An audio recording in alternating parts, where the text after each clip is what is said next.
Bonjour, bienvenue dans le dos de la cuillère. Je suis Magali, étudiante en diététique et je prévois de me spécialiser dans les alimentations végétales. Ce podcast a pour but de partager mes expériences, mes rencontres et mes réflexions sur la diététique et le véganisme. Je te souhaite une bonne écoute. Il va pas avec le dos de la cuillère, hein? Dans ce premier épisode, je vais évoquer mon parcours d'étudiante végane en diététique. Ladies and gentlemen, I present the graduates of Harvard Law School. Pour cela, je pense qu'il faut d'abord se mettre d'accord sur les termes.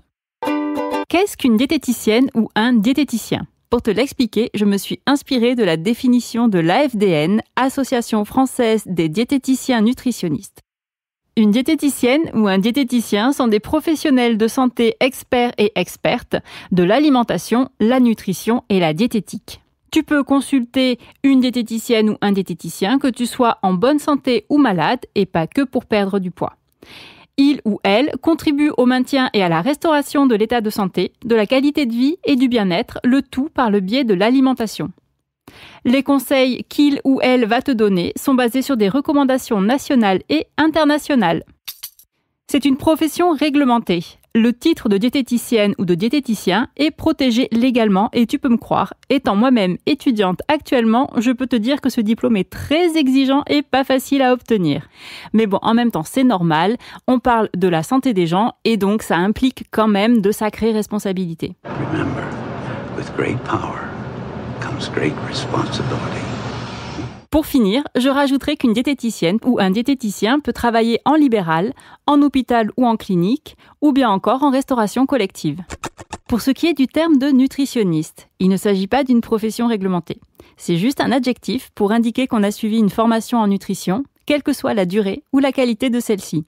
Donc, tu l'auras compris, une diététicienne ou un diététicien sont forcément nutritionnistes, mais toutes et tous les nutritionnistes ne sont pas forcément des diététiciens ou diététiciennes. Passons maintenant aux définitions de tout ce qui est végé. Végétarisme, c'est un régime alimentaire excluant toute chair animale, viande ou poisson, mais qui admet en général la consommation d'aliments d'origine animale comme les œufs, le lait et les produits laitiers. Le végétalisme, quant à lui, est un régime alimentaire excluant tout aliment d'origine animale. Pour ce qui est du véganisme, c'est un mode de vie alliant une alimentation végétalienne, mais aussi le refus de consommer dans la vie courante tout produit issu des animaux ou de leur exploitation. Cela concerne donc les vêtements, les cosmétiques, mais aussi les loisirs.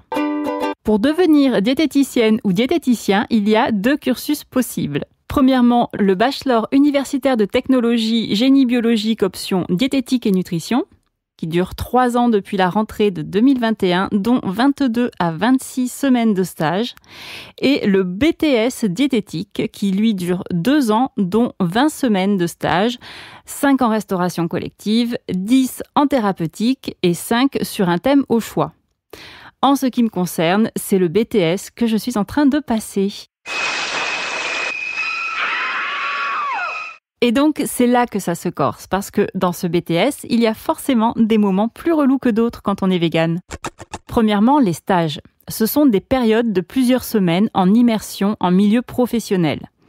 Donc, selon l'endroit, on peut être confronté à des situations pour le moins compliquées. Pour ce qui est du stage à thème optionnel, c'est le plus facile à gérer, je pense, car le thème est au choix de l'étudiant ou étudiante.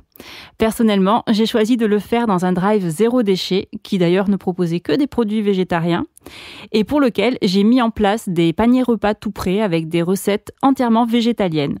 Donc c'était absolument, génialement parfait. Ensuite, pour les stages en restauration collective, ils sont à réaliser dans 2 structures différentes et ces stages sont réputés être plutôt faciles à trouver, même si ce n'est pas toujours le cas. En ce qui me concerne, j'ai choisi ma première structure pour son côté humain. Le chef de cuisine s'est montré très ouvert et intéressé quand je lui ai dit que je comptais me spécialiser plus tard dans les alimentations végétales. Et même si je savais qu'en 2 semaines, je n'aurais pas le temps de mettre grand-chose en place, j'avais le sentiment que je serais bien accueillie et respectée dans cette structure. J'ai choisi ma 2e structure par rapport à l'opportunité que cela pouvait représenter pour moi. Une cuisine de grosse envergure, précurseur sur de nombreux sujets qui m'intéressaient comme l'alimentation durable, la lutte contre le gaspillage, les menus végétariens, etc. J'y ai croisé des personnes ouvertes et sincèrement intéressées par mon mode de vie, et d'autres, un peu moins. Ensuite, pour les stages thérapeutiques, ce sont 2 stages de 5 semaines à réaliser dans des cliniques ou hôpitaux, et ces stages sont excessivement difficiles à trouver. C'est un sujet qui, je pense, mérite qu'on lui consacre un épisode à part entière, mais en attendant, j'avais rédigé un article sur mon blog concernant la recherche de ces stages, si ça t'intéresse. Le lien du blog sera dans la bio. Au moment où j'enregistre cet épisode, je n'ai réalisé qu'un seul stage thérapeutique, donc je ne sais pas encore comment va se dérouler le 2e, mais pour l'instant, j'ai encore eu beaucoup de chance, puisque je l'ai fait dans une structure engagée dans une végétalisation de ces menus, avec une direction et diète encadrante ouverte et proactive sur le sujet. Donc en plus des tâches habituelles qu'on réalise pendant ces stages, je les ai aidés à mettre à jour les menus, je leur ai fourni des recettes que j'avais présélectionnées par rapport à leur cahier des charges et on a pu tester certaines de mes recettes végétales préférées pendant les ateliers cuisine avec les patients et patientes qui ont vraiment fait preuve d'ouverture d'esprit, de curiosité et de gentillesse à mon égard et c'était une super expérience. En dehors de ces ateliers cuisine, finalement, j'ai fait peu de manipulation de nourriture lors de ce stage, donc je n'ai pas eu à gérer la cuisine de l'établissement, ni les plateaux de mes patientes et patients qui, pour le coup, n'étaient pas du tout végés. À voir comment ça se passera lors de mon second stage. Fin de la partie sur les stages. J'aimerais juste profiter de cette occasion pour remercier et saluer les associations telles que Assiette Végétale et Végécantine qui mettent à disposition gratuitement des recettes 100% végétales adaptées à la restauration collective, car pour moi qui n'avais jamais mis les pieds dans une cuisine professionnelle avant, leur travail m'a été d'une grande aide lors de mes stages. Autre moment relou quand tu es végé et étudiante en diététique, les épreuves pratiques. Il y a une épreuve qui s'appelle Mise en œuvre d'activités technologiques d'alimentation, plus simplement appelée ATA, qui dure 3 heures. Et pendant cette épreuve, il faudra réaliser des recettes adaptées à un public bien portant, mais aussi à une population ayant une pathologie nécessitant donc une adaptation. Je devrais rédiger un bon de commande où je noterai les ingrédients dont je vais avoir besoin pour la réalisation des recettes en fonction du sujet et de ce qui sera à disposition le jour de l'examen. Il faudra ensuite cuisiner les plats en question, qui seront goûtés par un jury qui évalue également le respect des règles d'hygiène pendant la préparation des plats. Chaque détail compte. Je serai intraitable, quitte à être leur pire cauchemar. Et il y a aussi une petite partie théorique avec la rédaction de fiches techniques. Autrement dit, ce jour-là, je vais vraisemblablement devoir cuisiner des produits animaux pour valider cette épreuve. Pour me préparer, comme je suis étudiante par correspondance, j'ai prévu de bosser de manière théorique grâce à des vidéos, des annales et de travailler les recettes que j'adapte en mode végé et je prévois de mettre le paquet sur les parties théoriques le jour de l'épreuve. Donc concrètement, j'ai fait le choix, mais c'est une décision tout à fait personnelle, de ne pas m'entraîner chez moi à réaliser les recettes avec des produits animaux. Cela fait des années que je n'en ai ni acheté ni consommé et je ne me sentais juste pas de le faire.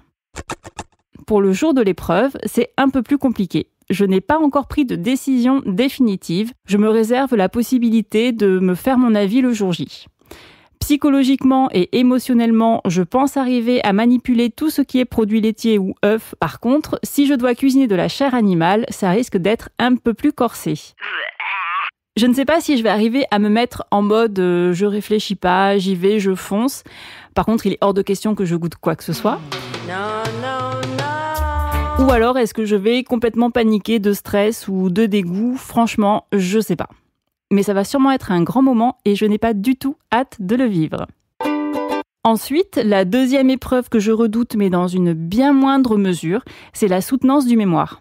Ça peut très bien se passer et je pense que c'est ce qui a le plus de chances d'arriver, mais il reste un petit risque que je tombe sur un jury plutôt vieille école qui ne sera peut-être pas très ouvert aux alimentations végétales et qui pourrait présumer que mes futurs conseils ou ma future pratique de diététicienne ne se fassent pas dans l'intérêt de mes patients ou patientes.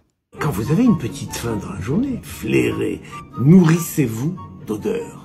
Bon, dans ce cas, puisqu'il s'agit d'un oral, a priori, j'aurai quand même une possibilité de défendre mon point de vue et j'espère être convaincante si ça devait arriver.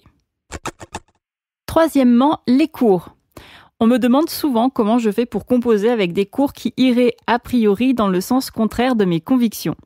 Alors ce qu'il faut savoir, c'est que les cours qui sont dispensés correspondent, normalement s'ils sont bien faits et à jour, aux dernières recommandations françaises en termes de nutrition et de santé. Or, il se trouve que celles-ci incitent fortement à végétaliser notre alimentation. Le PNNS 4, Plan National Nutrition Santé, recommande d'augmenter les fruits et légumes, les légumineuses, diminuer la viande hors volaille et limiter les charcuteries. Par ailleurs, pour les adultes, on est passé de 3 à 2 produits laitiers recommandés par jour. Pour ce qui est des alimentations végétales à proprement parler, dans le programme du BTS diététique, le cours sur les alimentations à prédominance végétale ne représente qu'une toute petite partie de ce qu'on nous enseigne et selon les écoles, c'est parfois un peu léger. D'ailleurs, malgré le fait que la loi Climat et Résilience, qui fait partie du programme du BTS, oblige tous les restaurants scolaires à proposer un menu végétarien par semaine depuis la rentrée 2021, le terme végétarisme est totalement absent du référentiel du BTS diététique. Les alimentations végétales seraient incluses dans, je cite, « des activités ou des conditions de vie particulières ». Fin de citation.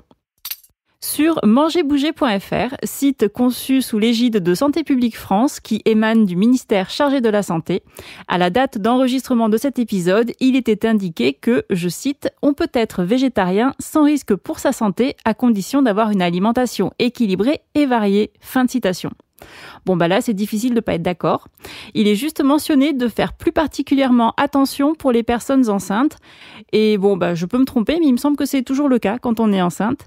Et d'après le site, elle n'est pas adaptée aux nourrissons, en tout cas d'après mangerbouger.fr, à partir de la diversification alimentaire, puisque le lait maternel ou les laits premier âge, qui sont l'aliment de référence jusqu'à 4 mois, sont tout à fait compatibles avec une alimentation végétarienne.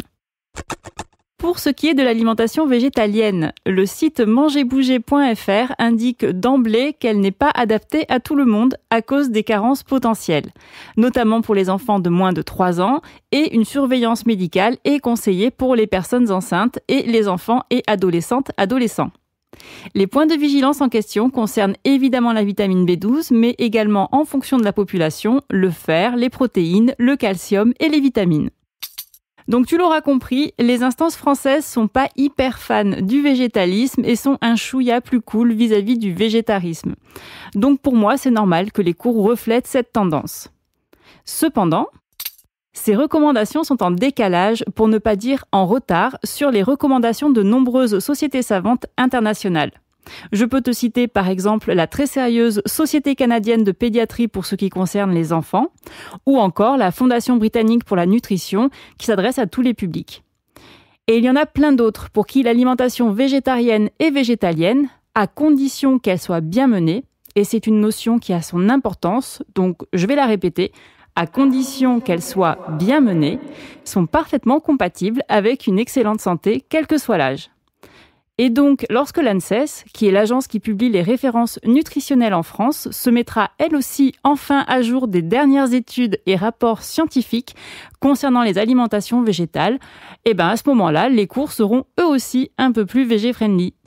D'où mon conseil d'ailleurs, si tu souhaites avoir un renseignement fiable et actualisé sur ce sujet, de consulter premièrement des professionnels de santé. Ce n'est pas une garantie de tomber sur une personne compétente, mais c'est quand même un peu plus sûr. Et deuxièmement, spécialisé en nutrition à minima, mais surtout spécialisé dans les alimentations végétales. Ainsi, tu sauras que tu auras affaire à des personnes qui ont un bagage scientifique et diététique solide, mais qui en plus auront fait la démarche de renforcer et mettre à jour leurs connaissances dans ce domaine auprès de sources fiables, parce qu'effectivement, si on s'en tient juste à ce qui est enseigné en cours, c'est pas ouf. Pour cela, je ne peux que te recommander le site de l'ONAV, Observatoire national des alimentations végétales, qui référencie les professionnels de santé, dont les diététiciennes et diététiciens, qui sont végé-friendly. Voilà, je pense avoir dit tout ce que je voulais partager. Alors je me rends compte que le thème de ce premier épisode est très spécifique et n'intéressera probablement que des étudiantes et étudiants en diététique, qui en plus sont véganes, autant dire qu'on ne doit pas être beaucoup en France. Mais promis, dans les prochains épisodes, je parlerai de sujets un peu plus larges, mais toujours sur la diététique et le véganisme. C'est la fin de cet épisode. J'espère que tu auras pris autant de plaisir à l'écouter que moi à le produire. N'hésite pas à t'abonner pour être averti de chaque nouvelle sortie. Et si tu le souhaites, tu peux laisser un avis sur ta plateforme d'écoute préférée, ça m'aidera beaucoup. Si tu as des questions ou que tu souhaites échanger, tu peux aussi me retrouver sur Instagram, sur ma page Le Dos de la Cuillère podcast. Et bien sûr, si tu penses que ce podcast pourrait aussi intéresser ton entourage, ne te retiens surtout pas de le partager et d'en parler autour de toi. À bientôt! Et il va pas avec le dos de la cuillère.